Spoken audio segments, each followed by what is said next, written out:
একদম কথা বলবি না, 1 ঘন্টার মধ্যে বস্তি খালি করবি। অনেক আব্বা জানি কেমন করতেছে, একটু তাড়াতাড়ি তাড়াতাড়ি। হ্যাঁ চাচা, আপনি তো আমার সব সম্পত্তি নিয়ে গেছেন। চাচা আমাকে মাত্র 4 লক্ষ টাকা দেন। ভাই আমি তোর পায়ে ধরতেছি ভাই, তুই আমাকে মাত্র 4 লক্ষ টাকা দে, আমি সব টাকা পরিশোধ করে দিব।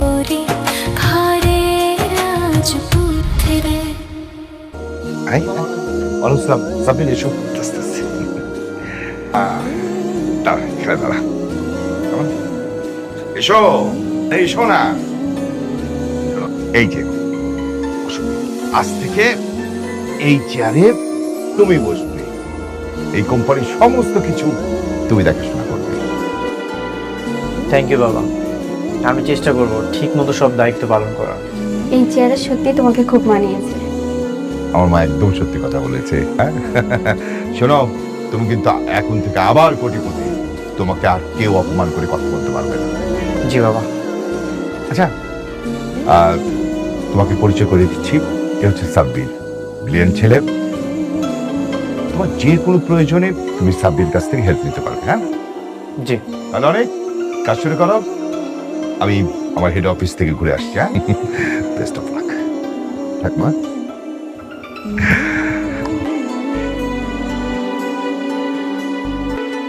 সাবির, আজকে থেকে তোমাকে একটা নতুন চাকরি করতে হবে।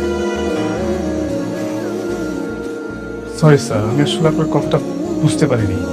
আমি তোমাকে সব বুঝিয়ে বলছি, যেই কোম্পানিতে তুমি চাকরি করবে সেই কোম্পানিটা আসলে আমার।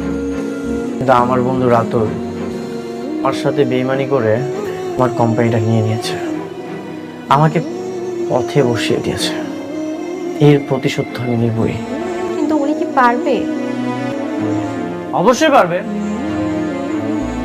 শোনো, তোমাকে শুধু ছোট্ট কাজ করতে হবে। রাতুলের যত ইনফরমেশন সব আমাকে এনে দিবে, কখন কোথায় যাবে, কি খাবে, কি কি করতেছে, এভরিথিং। কি সাব্বির, পারবে তো? জি স্যার, পারবো। Very good. রাতুল, তুই আমাকে অনেক অপমান করেছিস, আজ থেকে তোর দিন গোনা শুরু করলাম। দেখা হবে খুব তাড়াতাড়ি।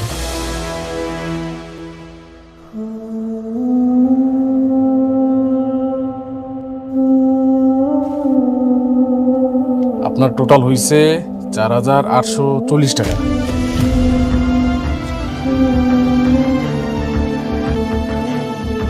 ভাইয়া, আমার কাছে তো এতগুলা টাকা নাই, আমার কাছে এই মুহূর্তে 2000 টাকাই আছে।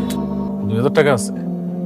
আচ্ছা তাহলে এক কাজ করি, 2000 টাকার যে পরিমাণে ওষুধ হয় ওইটাই দিয়ে দিতেছি, ওইটাই নিয়ে যান। হ্যাঁ, আব্বার অপারেশন হয়েছে তো ডাক্তারে কইছে বাসায় নিয়ে সবগুলো ওষুধ খাওয়াইতে, যদি না খাওয়াই তাহলে নাকি আব্বা আরো অসুস্থ হয়ে যায়।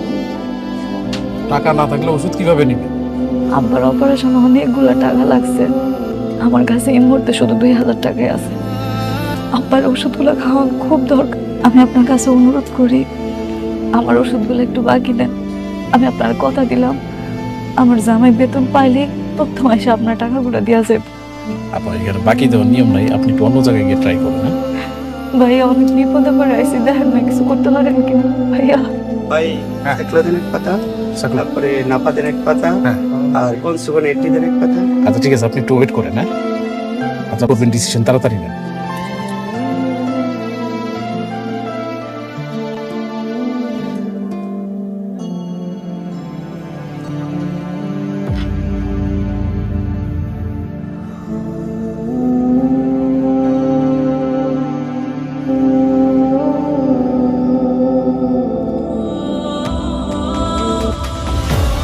ভাই আপনার কাস্টমার তো পালাইলো।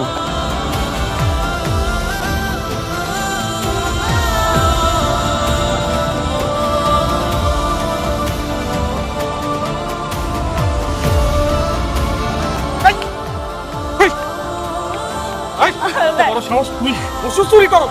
হ্যাঁ, এই চুরি করা ওষুধ খাওয়াইলে কি তোর বা ভালো হইব না? ও পিছাবে আরো ধ্বংস হয়ে যাবে।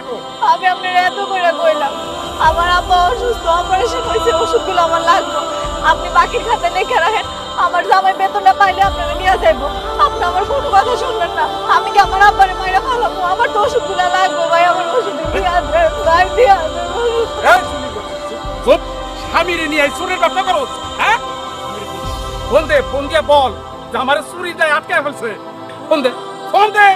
ভাই ভাই ভাই, ভাই এমন কাজ করেন না ভাই, আমার ভুলে গেছে, আমার মাফ করে দেন, আমি জায়গা ভাই। ফোন দে নাইলে পুলিশ দিয়ে ধরাই দেবো। ফোন দে, ভাই মাফ ভাই। ফোন দে, ফোন দে, ফোন কই, ফোন রাখ, ফোন দে।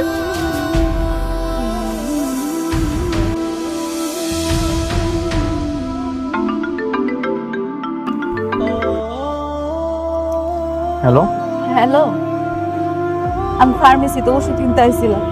আমার কাছে না এত টাকা ছিল না, বুঝছো? আমি হ্যাঁ কইছিলাম বাগের খাতা নাম লেখা রাখতে, কিন্তু হারা লিখায় নাই। পরে আমি হ্যাঁ না কই ওষুধগুলো নিতে ধরছি, এখন হ্যাঁ আমার আটকে রাখছে। তুমি কি একটু আইবা? ঠিক আছে, আমি এখনই আসছি। এই, তোর স্বামী ওই শালা চোর আইবো তো? হ ভাই, আপনারা আইলি দেখতে পাইবেন। ভাই, ভাই, আপনি একটু ওয়েট করেন, জামাই আসুন, এটার একটা ফয়সালা করবো, তারপর আপনি যাই করেন ভাই। ওই, ওই আসুন, তোর খাইতেছি মজা তো।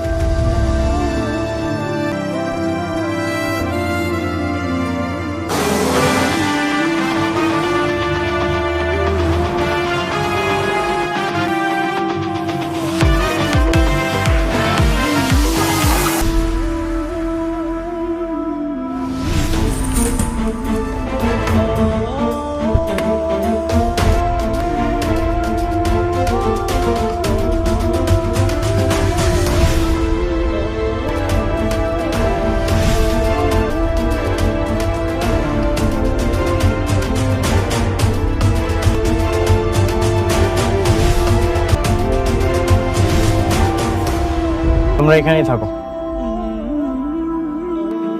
আপনার এত বড় সাহস, আপনি আমার ওয়াইফের হাত ধরে আছেন? মেঘলা, তুমি ঠিক আছো? আপনার মাথা কি ঠিক আছে? এরকম একটা চুন্নি আপনার বউ হয় কিভাবে? কি বললেন আপনি? আর একটা উল্টাপাল্টা কথা বললে এই শহরে টিকতে পারবেন না। সরি স্যার, ভুল হয়ে গেছে স্যার। এই ওষুধের দাম কত? 4,840 টাকা স্যার। এখানে 10,000 টাকা আছে, পুরোটাই আপনার। ওকে সরি বলেন, সরি বলেন। ম্যাডাম, ম্যাডাম, আমি আন্তরিকভাবে দুঃখিত। সরি, আমি আপনারা চিনতে পারি নাই। আপনি আমার মাফ করে দেন ম্যাডাম, আমি ভুল করে ফেলছি। নেক্সট টাইম যেন এমনটা না হয়।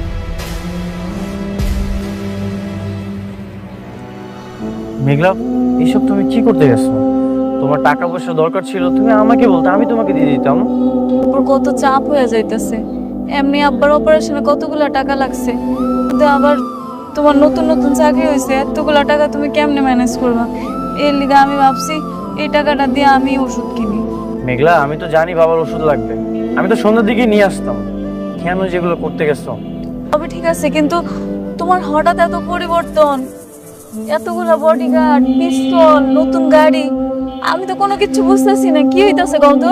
মেঘলা, বাবার তো ওষুধ খাওয়ার সময় হয়ে গেছে। এটা ধরো, আমার একটু অফিসে কাজ আছে, তো অফিসে যেতে হবে, বলে সাবধানে বাসায় চলে যাও। কোনো কিছু দরকার হলে আমাকে বলো। হ্যাঁ, আমি তাহলে অফিসে যাচ্ছি।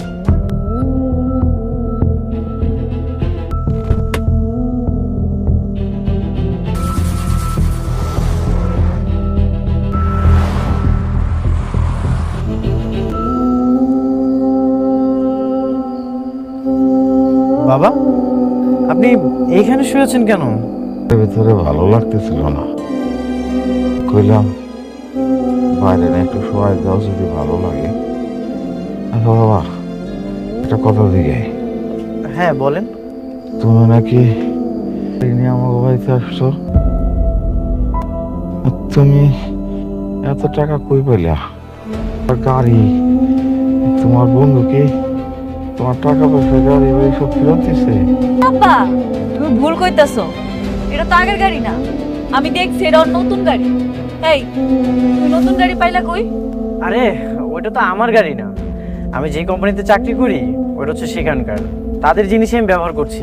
কিন্তু দেহা তখন মনে হইতেছে তুমিই মালিক, ওই কোম্পানিতে যে তুমি চাকরি করো এটা আর মনে হয় না। কোম্পানির মালিক আমার পরিচিত, আমার অভিজ্ঞতার কথা শুনে তার বিজনেসের একটা সেক্টর আমার জন্য ছেড়ে দিয়েছে, আমাকে দায়িত্ব দিয়েছে।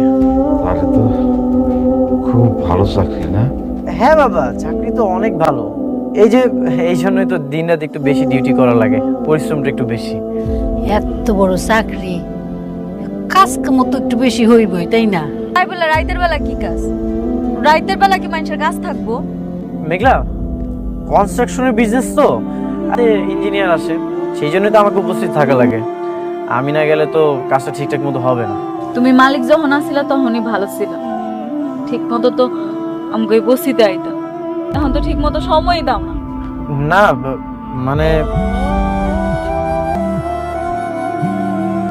মেঘলা, আমার একটা কাজ আছে, আমার ইমার্জেন্সি যেতে হবে। তাহলে থাকো বাবা, আপনি একটু রেস্ট নেন। হ্যাঁ, আমি তাহলে আসি।